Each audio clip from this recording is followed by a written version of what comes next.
Saudara-saudariku yang terkasih, hari ini Jumat 24 Januari 2025. Saya Romo Siga dari Paroki Santo Yusuf, Surabaya.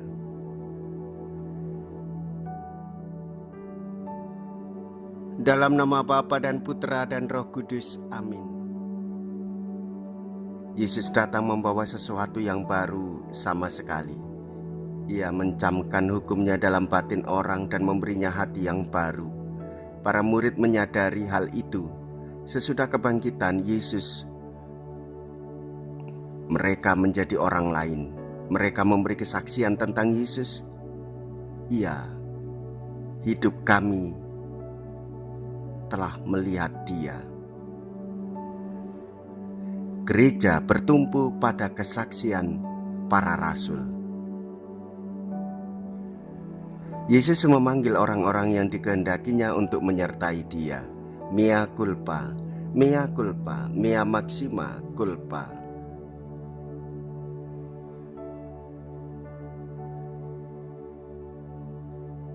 Marilah kita berdoa. Allah Bapa Maha Setia, melalui Yesus Putramu terkasih, Engkau mengikat perjanjian baru yang kekal dan tetap dengan kami. Kami mohon, semoga kami memahami Engkau dan selalu bersyukur memuji Engkau Allah dan Bapa kami. Dengan pengantaraan Yesus Kristus Putramu Tuhan kami, yang hidup dan berkuasa bersama dengan Dikau dalam persatuan Roh Kudus, Allah sepanjang segala masa. Amin.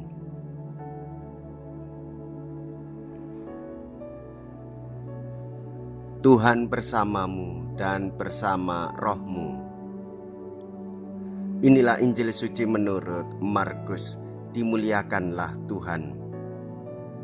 Markus bab 3 ayat 13 sampai dengan ayat 19. Pada suatu hari Yesus naik ke atas bukit. Ia memanggil orang-orang yang dikehendakinya dan mereka pun datang kepadanya. Ia menetapkan 12 orang untuk menyertai Dia dan untuk diutusnya memberitakan Injil dan diberinya kuasa untuk mengusir setan.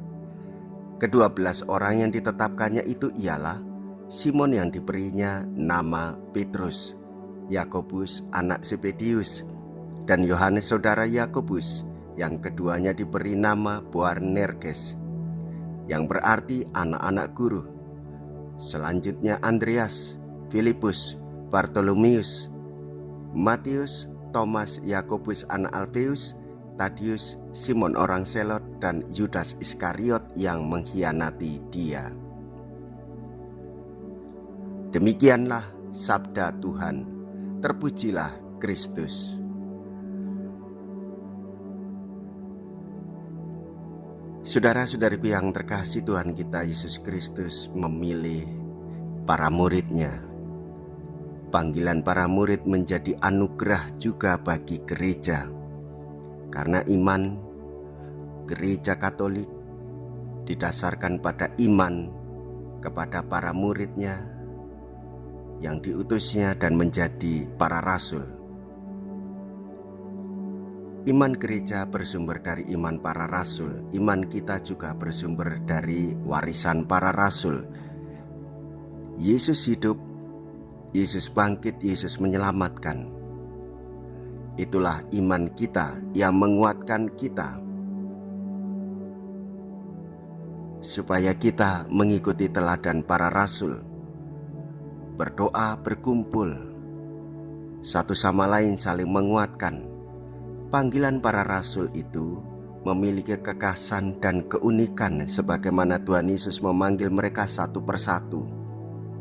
Kemampuan satu orang tidak mungkin disamakan dengan yang lainnya, tetapi semua murid Kristus hidup karena dan bagi Kristus. Maka hendaklah kita sebagai orang Katolik juga menyadari kita hidup oleh Kristus dan karena Kristus dan melayani Tuhan Yesus.